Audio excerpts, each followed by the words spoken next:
Leluhur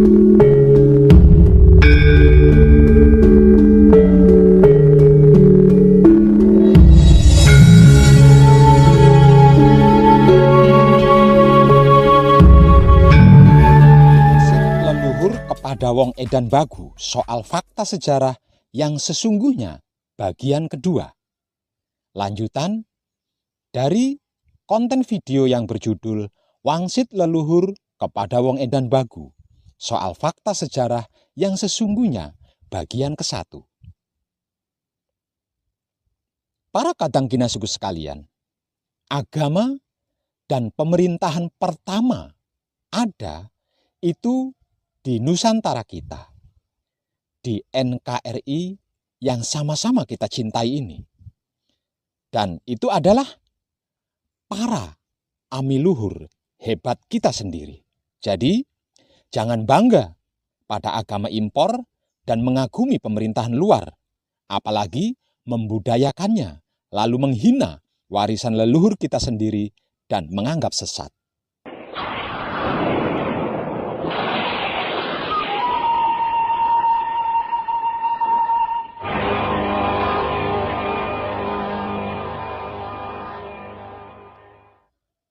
Mungkin di antara para penyimak, ada yang merasa bahwa judul dan konten video saya kali ini adalah konyol dan hanya berisi omong kosong belaka. Dan itu hak panjenengan sebagai penyimak. Yang pasti dan jelas, semua konten video saya ini merupakan evolusi perkembangan laku spiritual hakikat hidup saya sendiri, yang selalu terus maju seiring gerak tubuh dan gerak otak, hati, dan kelamin saya sendiri, yang dituntun oleh kesadaran rasa cinta kasih sayang hidup saya sendiri. Dan untuk panjenengan, sampai kapan panjenengan dapat menolak suatu kebenaran dan fakta-fakta yang ditemukan baik dari saya maupun secara spiritual umum atau pribadi? Sampai kapan kita bisa memasang kacamata kuda, mempertahankan pemahaman-pemahaman, fanatisme, dan doktrin-doktrin yang sebenarnya tidak tepat? Saya di sini ingin mengajak para penyimak konten video saya khususnya untuk membuka wawasan pengetahuan terlepas dari semua konsep-konsep fanatisme, doktrin-doktrin yang selama ini banyak mempengaruhi cara berpikir kita. Berhentilah menjadi fanatik dan menyalahkan agama lain tanpa adanya bukti dan fakta-fakta yang jelas, karena pada dasarnya semua agama bersumber pada Tuhan yang satu, yaitu Dia yang Maha Pengasih dan Maha Penyayang, sumber dari semuanya, segalanya, dan seluruhnya. Semua agama itu esensinya mengajarkan hal yang sama, yaitu kebaikan dan kesadaran rasa cinta kasih sayang. Tidak ada satupun agama pun yang mengajarkan kesalahan, kejahatan, mencuri, keburukan, membunuh, berbuat kerusakan, dan sebagainya. Memang benar, agama Islam adalah agama terakhir, sehingga paling sempurna. Namun, janganlah kita menjadi sombong, karena kesombongan justru akan menjerumuskan kita kepada kebodohan dan kemalasan. Untuk mempelajari esensi dari ajaran Islam itu sendiri. Tanpa memahami esensi ajaran Islam, maka kita tidak berhak mengakui kesempurnaan Islam. Esensi ajaran Islam itu sendiri pada dasarnya merupakan penyempurnaan dari agama-agama yang telah diturunkan sebelumnya. Dengan demikian, dapat dikatakan bahwa agama Islam dan agama-agama lain yang diturunkan sebelumnya bersifat salin melengkapi. Hal ini ditegaskan dalam kitab suci Al-Quran, surat Al-Baqarah ayat 2-4 sebagai berikut. kitab Al-Quran ini tidak ada keraguan padanya. Petunjuk bagi mereka yang bertakwa, yaitu mereka yang beriman kepada yang gaib, yang mendirikan salat dan menafkahkan sebagian rezeki yang kami anugerahkan kepada mereka. Dan mereka yang beriman kepada kitab Al-Quran yang telah diturunkan kepadamu dan kitab-kitab yang telah diturunkan sebelummu, serta mereka yakin akan adanya kehidupan akhirat. Jelas dalam ayat tadi dijelaskan bukan? Bahwa orang yang bertakwa harus beriman kepada Al-Quran dan juga kitab-kitab yang telah diturunkan sebelumnya. Dengan kata lain, bahwa di samping Al-Quran terdapat rujukan kitab-kitab sebelumnya yang telah diturunkan Tuhan kepada umat-umat sebelumnya, agama-agama sebelumnya, yang juga perlu kita pelajari bersama. Karena bagaimana mungkin kita dapat beriman kepada kitab-kitab sebelumnya tanpa kita mempelajari dan memahaminya terlebih dahulu? Iya begitu? Apa iya begitu? Coba. Rasulullah Shallallahu Alaihi Wasallam sendiri mengajarkan, belajarlah kalian sampai ke negeri Cina. Kenapa Rasulullah menghendaki umatnya belajar ke negeri Cina? Ada apa di negeri Cina? Pada dasarnya, terdapat 3 hal yang menjadi esensi pesan Rasulullah ini sebagai berikut. Pertama, dalam menempuh perjalanan dari Arab ke negeri Cina, akan melintasi beberapa negeri, antara lain India, tempat berkembangnya agama Hindu, dan di negeri Cina sendiri berkembang agama Buddha. Artinya, umat Islam dapat mempelajari agama-agama yang diturunkan sebelum Islam. Kedua, di negeri Cina maupun negeri-negeri yang dilintasi dalam perjalanan dari Arab ke negeri Cina, terdapat banyak ilmu pengetahuan yang tidak ada di negeri Arab dan perlu dipelajari guna memperkaya wawasan ilmu pengetahuan umat Islam. Ketiga, baik di negeri Cina maupun negeri-negeri yang dilintasi dalam perjalanan dari Arab ke negeri Cina, umat Islam dapat memperkenalkan ajaran agama Islam atau berdakwah katakanlah sebagai agama terakhir yang diturunkan oleh Tuhan Yang Maha Esa melalui Rasul-Nya. Terbukti apa yang diajarkan oleh Rasulullah Shallallahu Alaihi Wasallam tersebut membawa hasil yang menakjubkan di kemudian hari, di mana kekhalifahan Islam berjaya menjadi pusat perkembangan ilmu pengetahuan dunia, serta agama Islam dapat diterima dan berkembang di negeri India dan Cina. Bahkan sejarah memberitahukan kepada kita bahwa penyebaran agama Islam di Indonesia tidak terlepas dari jasa ulama Islam yang berasal dari negeri Cina dan India atau Gurajat. Kira-kira begitu, apa iya begitu, hayo? Dari pesan Rasulullah tadi, dapat disimpulkan juga bahwa sesungguhnya ilmu pengetahuan adalah sejalan dengan agama atau bukan merupakan hal yang saling bertentangan. Karena baik agama maupun ilmu pengetahuan bersumber pada Tuhan yang satu, yaitu Allah Subhanahu wa Ta'ala, Allah Bapa, Yahweh, Sang Yang Widi, Sang Yang Tunggal, Sang Yang Kersa, atau nama-nama lainnya. Jadi, bagaimana mungkin agama dengan pengetahuan saling bertentangan? Dengan demikian, semestinya apa yang diajarkan oleh agama itu adalah logis atau bisa diterima oleh akal. Bila ada suatu ajaran agama yang tidak logis, maka itu pasti adalah doktrin yang dimasukkan atas kepentingan seseorang, kelompok, golongan, atau bukan ajaran dari Tuhan yang disampaikan melalui nabi atau rasulnya. Cerdaslah dalam beriman. Dan berimanlah dengan cerdas, wahai para saudara dan saudariku sekalian.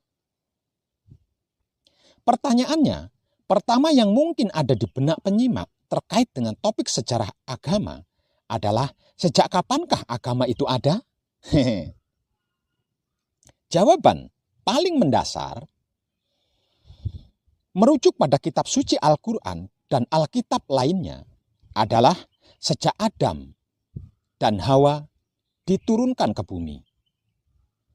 Dan di manakah diamanahkan oleh Tuhan untuk menjadi khalifah di muka bumi ini? Pertanyaan berikutnya adalah, kapan Adam dan Hawa diturunkan ke bumi? Dalam Alkitab Kejadian 1 ayat 27 disebutkan bahwa Allah menciptakan manusia, laki-laki dan perempuan pada hari ke-6 sebelum bumi diciptakan terlebih dahulu. Kemudian pada kitab Kejadian 2 ayat 7 hingga 22 dijelaskan bahwa Allah menciptakan manusia, Adam, kemudian menciptakan Hawa dari tulang rusuk Adam, dan mereka ditempatkan di Taman Eden atau surga. Pada kitab Al-Quran dijelaskan pula bahwa ketika Adam diciptakan, malaikat dan iblis sudah diciptakan terlebih dahulu. Kemudian mereka diperintahkan Tuhan untuk sujud kepada Adam. Pada sisi lain, berdasarkan hasil penelitian para ilmuwan menyimpulkan bahwa manusia Homo sapiens terwujud karena proses evolusi bermula dari bentuk makhluk hidup paling sederhana. Makhluk bersel satu misalnya, berkembang menjadi makhluk tanpa tulang atau invertebrata. Berkembang lagi menjadi makhluk hidup dalam air. Berkembang lagi menjadi makhluk hidup di darat tanpa kaki. Berkaki 2. Berkaki 4 hingga berbentuk manusia purba dan akhirnya menjadi manusia yang seperti sekarang ini, Homo sapiens. Apakah Adam Hawa itu mitos dan fiksi? Dan apakah hasil penelitian ilmuwan ini bertentangan dengan agama? Tentu saja tidak, karena apa yang dijelaskan dan disebutkan dari dalam Alkitab Kejadian 1 itu sebenarnya adalah satu hari ilahi atau yang dikenal dalam agama Hindu sebagai satu hari Brahma atau sama dengan 1000 Mahayuga.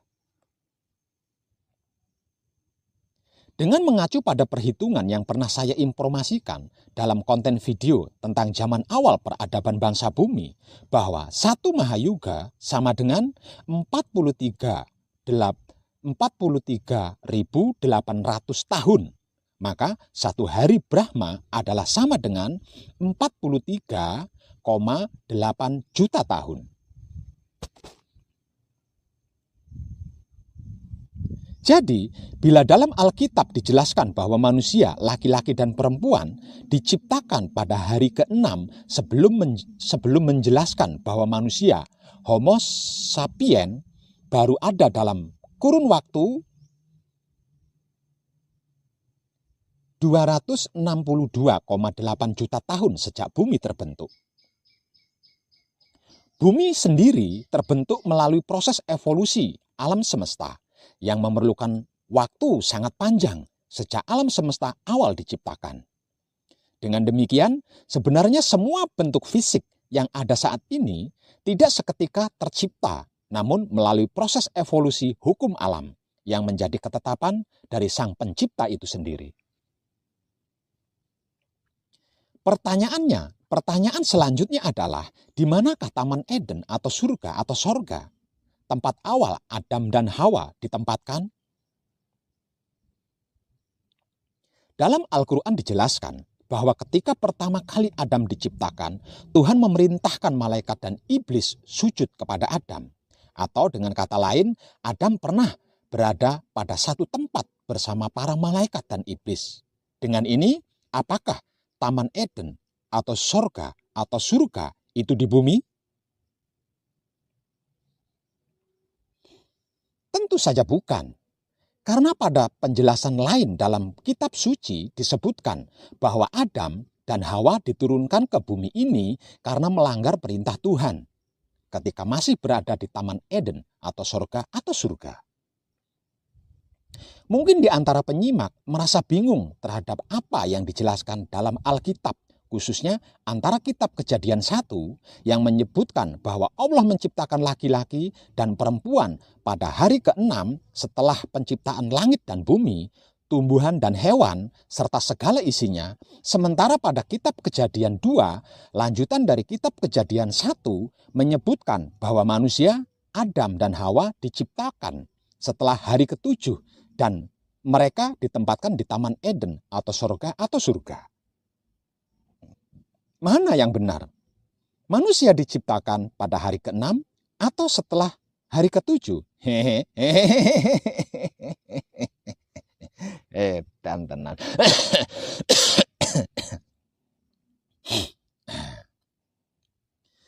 Bila merujuk pada teori evolusi, maka terbentuknya manusia, yaitu Adam dan Hawa, pada kurun waktu 262,9 juta tahun sejak bumi terbentuk. Tentunya tidak hanya seorang diri, namun dalam jumlah tertentu. Disinilah kita harus memahami secara seksama bahwa apa yang dijelaskan dalam kitab suci tentang Adam sesungguhnya tidak memiliki hanya satu arti atau makna. Demikianlah keunikan kitab suci, terdapat beberapa lapis makna dalam setiap ayat-ayatnya. Dan untuk memahaminya, kita tidak dapat hanya mengandalkan akal kita saja yang sangat terbatas, karena akal kita tidak akan mampu memahami semua petunjuk Tuhan yang disampaikannya melalui kitab suci kecuali dalam keadaan manunggal dengannya. Kenapa demikian? Karena untuk hal-hal yang mendalam, termasuk hal-hal yang gaib, Tuhan menghendaki kita untuk belajar lebih sungguh-sungguh, bukan ala kadarnya saja. Kita harus memperkaya wawasan, pengetahuan seluas mungkin dengan membaca berbagai literatur tanpa dibatasi oleh konsep-konsep, doktrin-doktrin yang membelenggu kita. Di samping itu, kita juga harus berdoa dengan sungguh-sungguh kepada Tuhan Yang Maha Esa agar diberi petunjuk atau bimbingan olehnya untuk mendapatkan seorang guru spiritual yang mumpuni dan dapat mengantarkan kita pada kunci ilmu yang sudah dianugerahkan Tuhan kepada kita semua. Sehubungan dengan kunci ilmu ini, sesungguhnya Al-Quran sudah memberikan petunjuk dalam surat Al-Hajj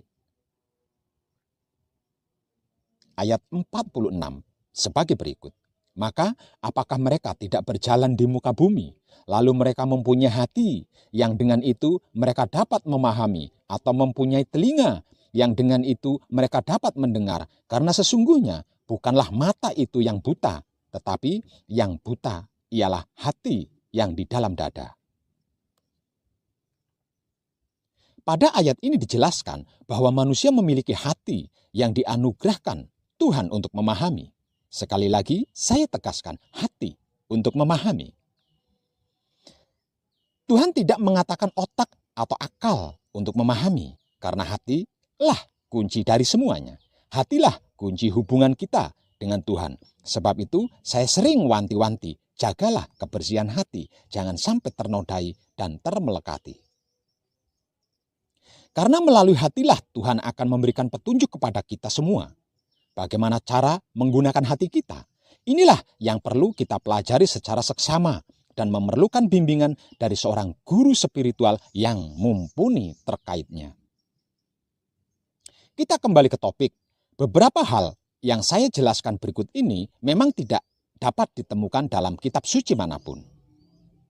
Dalam konten video saya kali ini, saya juga membatasi pada hal-hal yang boleh dijelaskan, karena untuk hal-hal yang mendalam, para penyimak harus memahaminya melalui pengalaman langsung, atau dengan kata lain, melalui petunjuk atau bimbingan langsung dari Tuhan ketika praktek. Sehingga bukan katanya siapapun dan apapun. Sebagai pengantar dan sekaligus untuk menjawab pertanyaan tentang kisah Adam di atas, saya ingin menjelaskan bahwa sesungguhnya terdapat 3 makna dari Adam yang dijelaskan dalam kitab suci sebagai berikut. Pertama, Adam dalam pengertian ruh atau diri sejati kita, bukan makhluk fisik yang diciptakan Tuhan di alam ruh sebelum alam semesta fisik dan keberadaan ini diciptakan. Inilah makna sesungguhnya yang dikisahkan pada kitab Kejadian 2. Dengan demikian, kitab Kejadian 2 dan 3 sesungguhnya adalah penjelasan dari kitab Kejadian 1 yang mengungkap hakikat penciptaan manusia, Adam dan Hawa, di mana yang diceritakan di sini semuanya bermakna simbolik. Atau bukan kelanjutan dari kitab Kejadian 1. Sehingga rancu bila ditafsirkan, kisah Adam dan Hawa di Taman Eden atau surga terjadi setelah hari ke-7. Kedua,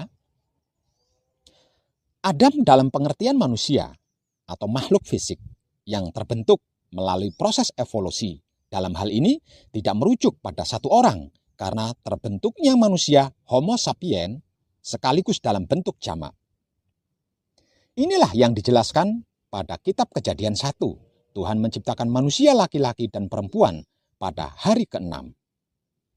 Ketiga adalah Adam merujuk pada Nabi Adam alaihi salam yang merupakan nabi pertama setelah manusia terbentuk dari proses evolusi dan ditugaskan Tuhan untuk mengajarkan agama dari Tuhan Yang Maha Esa. Inilah yang dijelaskan pada kitab Kejadian 4 dan seterusnya. Paham? Dengan demikian adalah anggapan yang tidak tepat bila mengatakan bahwa pada zaman Nabi Adam alaihissalam di bumi ini hanya ada satu pasang manusia, yaitu Adam dan Hawa saja. Karena sesungguhnya pada zaman tersebut telah cukup banyak manusia Homo sapiens yang terbentuk melalui proses evolusi. Hal ini sesuai dengan penjelasan pada kitab Kejadian 1 yang menyebutkan bahwa manusia laki-laki dan perempuan diciptakan pada hari ke-6 setelah penciptaan langit dan bumi, tumbuhan dan hewan, serta segala isinya. Adapun pengertian Adam sebagai ruh, inilah sesungguhnya awal dari sejarah agama. Ketika ruh atau diri sejati kita, semua masih berada di alam ruh. Ketika ruh kita masih bersama Tuhan. Ketika agama disampaikan langsung oleh Tuhan kepada kita, jauh sebelum alam semesta dan keberadaan diciptakan, ketika itu belum ada yang berbentuk fisik. Pengertian Adam sebagai ruh di sini juga bermakna jamak, karena ini bermakna ruh atau diri sejati kita semua, yaitu ruh saya, ruh semua penyimak video ini, ruh semua manusia di bumi, dan ruh semua makhluk yang berkesadaran rasa, cinta kasih sayang, ruh atau hidup kita semuanya. Pada beberapa kitab spiritual dijelaskan bahwa pada dasarnya setiap manusia terdiri dari tubuh fisik, jiwa atau sukma yang merupakan gabungan atau manunggalnya 4 anasir dan ruh. Tubuh fisik ini seperti pakaian yang akan rusak seiring berjalannya waktu. Di mana ketika tubuh fisik kita mati, maka akan digantikan dengan tubuh fisik yang baru. Sejalan dengan proses reinkarnasi selagi belum berhasil mencapai kesempurnaan abadi. Sedangkan jiwa atau sukma dan ruh kita tetap ada dan tidak pernah mati atau rusak. Semua ingatan, memori dalam perjalanan proses reinkarnasi juga tetap ada dan tersimpan dalam ingatan atau memori dari jiwa atau sukma atau ruh kita. Namun, karena kehendak Tuhan, semua memori ini tertutup dan hanya bisa diakses atas izin Tuhan.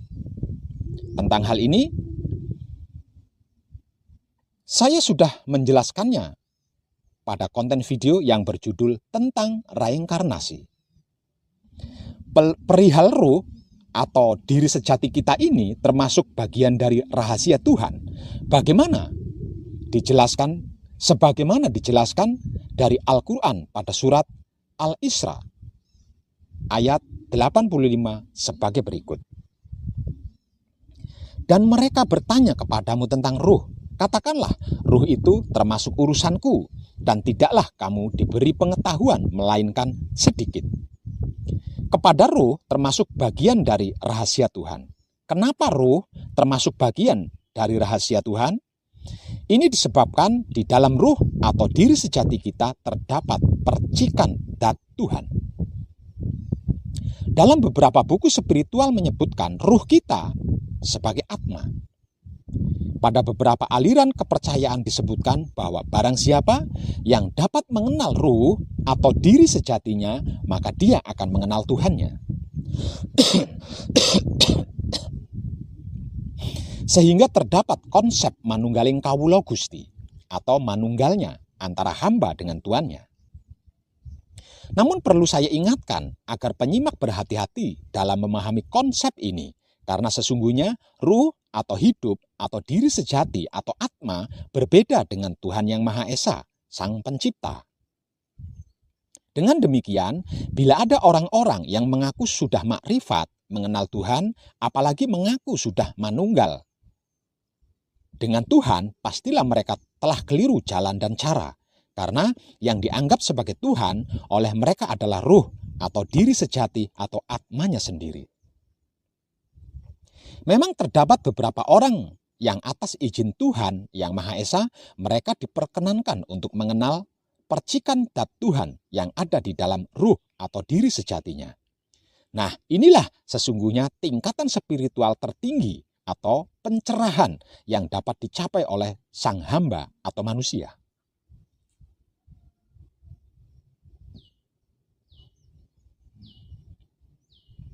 Karena tidak ada satupun makhluk Tuhan, termasuk para malaikat, yang sanggup mengenal Tuhan secara utuh. Dia yang maha besar di luar jangkauan hambanya, tidak dapat dibayangkan dan dikira-kira seperti apa dan bagaimana. Dan kita sebagai hamba hanya mampu mengenal percikan zat-Nya, yaitu hidup atau ruh kudus atau roh suci, yang bila dibandingkan dengan Tuhan Sang Pencipta, percikan zat-Nya ini bagaikan sebutir debu di hadapan Tuhan Yang Maha Besar. Oleh karena itu, tidak ada alasan sedikit pun bagi kita untuk menjadi sombong, mengaku sudah mengenal Tuhan, apalagi mengaku manunggal dengan Tuhan, dan berkata,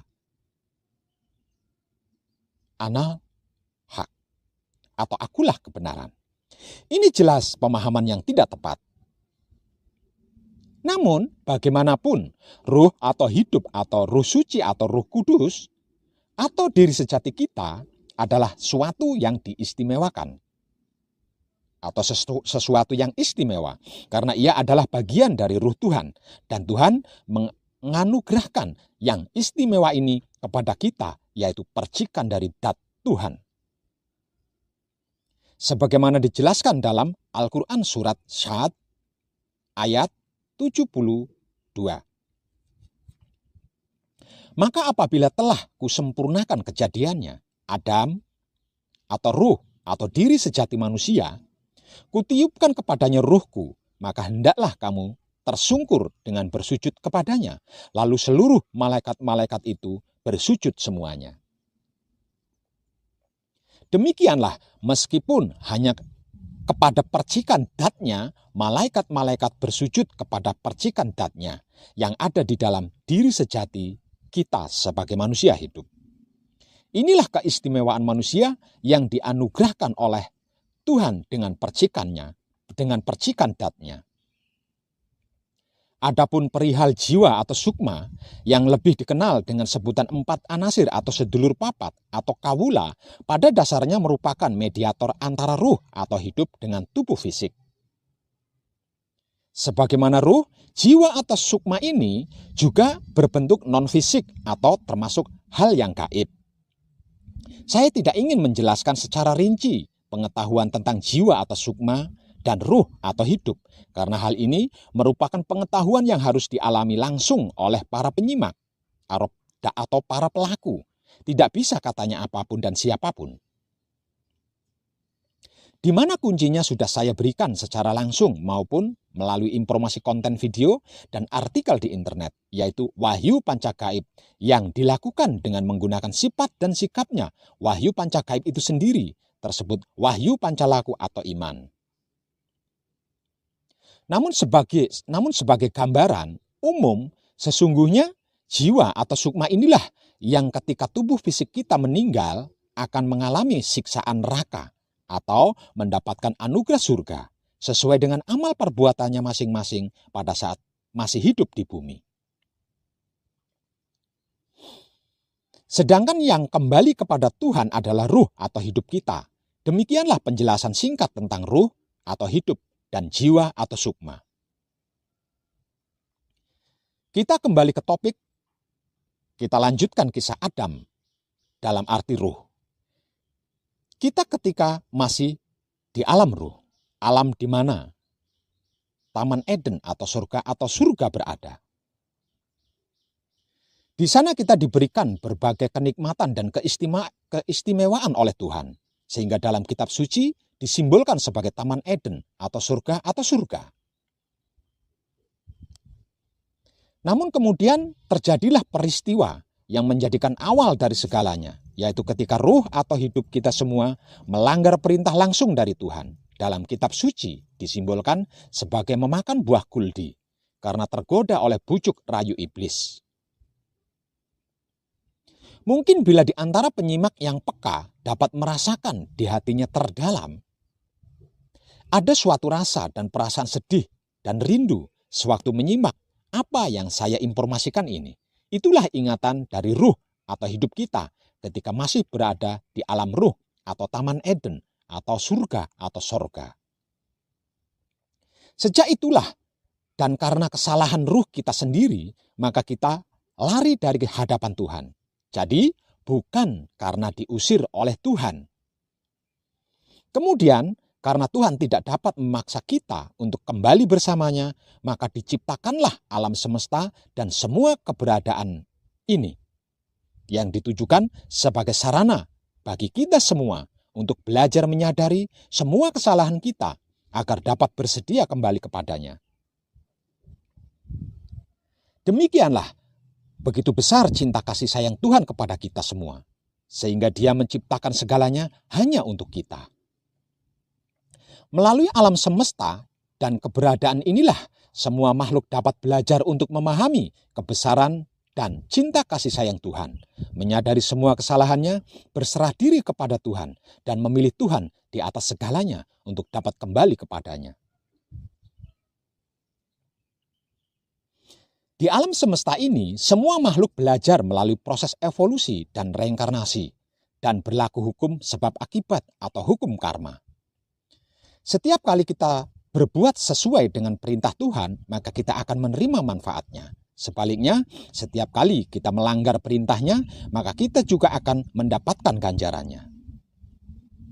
Siapa yang menanam, maka dia akan memetik hasilnya. Demikianlah kita mengalami proses evolusi dan reinkarnasi yang memakan waktu yang sangat panjang sehingga kita menjadi makhluk manusia Homo sapiens. Semuanya merupakan proses pembelajaran yang harus kita lalui. Bila kita analogikan perjalanan proses evolusi dan reinkarnasi ini sebagai permainan video games, maka proses evolusi dan reinkarnasi ini adalah tingkatan-tingkatan level kesulitan yang harus kita lalui. Dan sekarang, setelah kita dilahirkan sebagai makhluk manusia hidup di dunia ini, harus kita syukuri karena kita sudah berhasil melalui level-level yang lebih rendah. Dalam wujud sebagai manusia inilah kita memiliki kesempatan untuk menyelesaikan pembelajaran spiritual dari ruh atau hidup kita, yakni untuk kembali kepada Tuhan yang Maha Esa. Sejalan dengan itu, karena begitu besarnya cinta kasih sayang Tuhan kepada kita semua, serta karena Tuhan Maha Tahu bahwa kita sebagai makhluk manusia akan menempuh pelajaran dalam tingkatan atau level yang lebih sulit, maka Tuhan merasa perlu untuk mengutus nabi atau rasulnya dalam menyampaikan petunjuk-petunjuk atau ajaran Tuhan. Pada zaman awal keberadaan manusia inilah Tuhan memilih dan mengutus Nabi Adam untuk mengingatkan semua manusia di muka bumi dalam mengikuti petunjuk-petunjuk atau ajaran Tuhan. Namun sayangnya, memang sejarah pembelajaran kita sebagai manusia tidak berlangsung dengan baik, sehingga berulang-ulang kali kita tidak memperdulikan ajaran Tuhan yang disampaikan melalui Nabi dan Rasulnya, dan banyak berbuat kerusakan di muka bumi. Sehingganya berkali-kali juga bumi kita mengalami kehancuran akibat dari ulah perbuatan kita sendiri.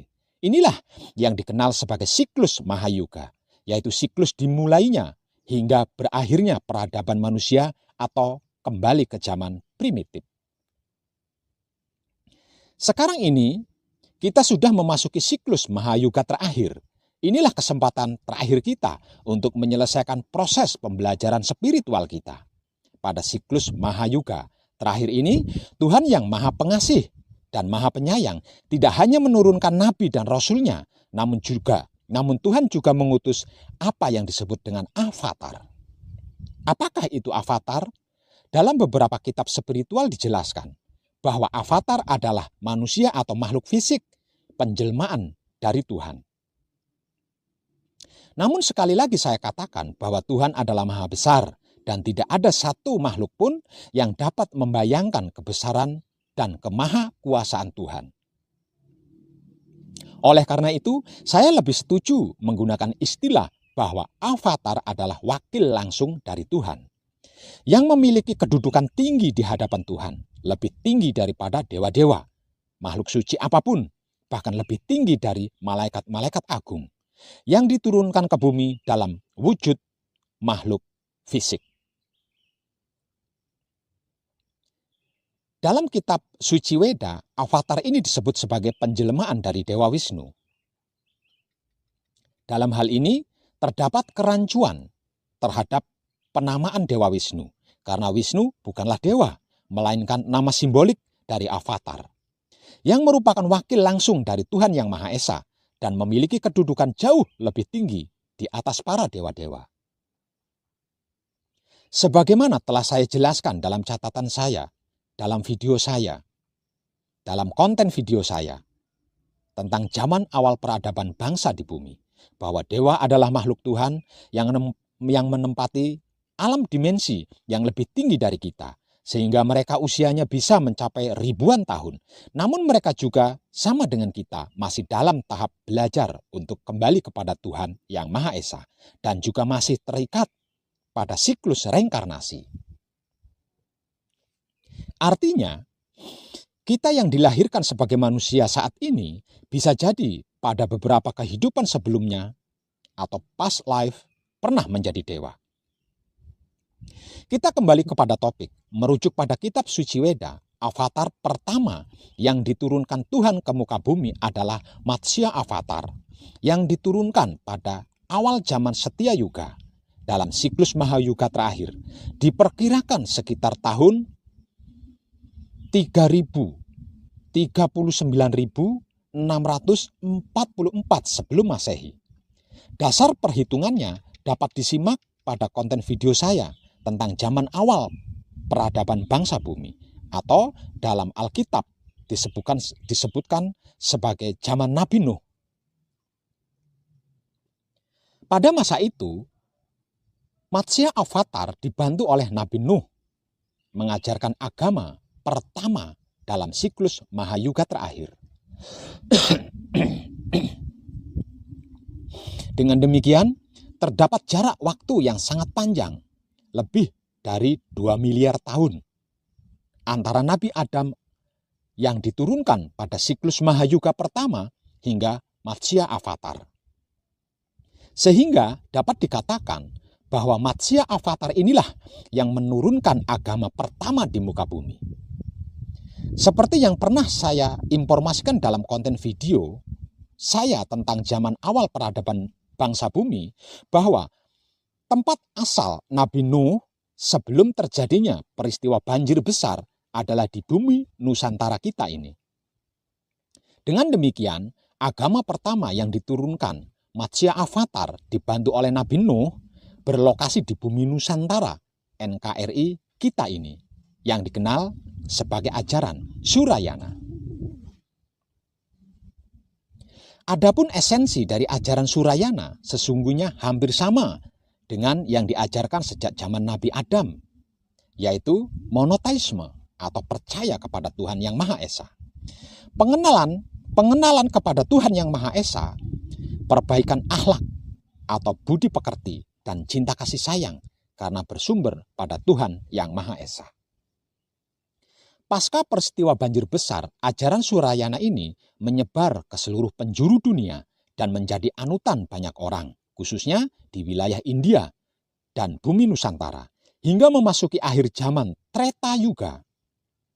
Pada 13.364 sebelum Masehi atau dalam kurun waktu sekitar 26.280 tahun.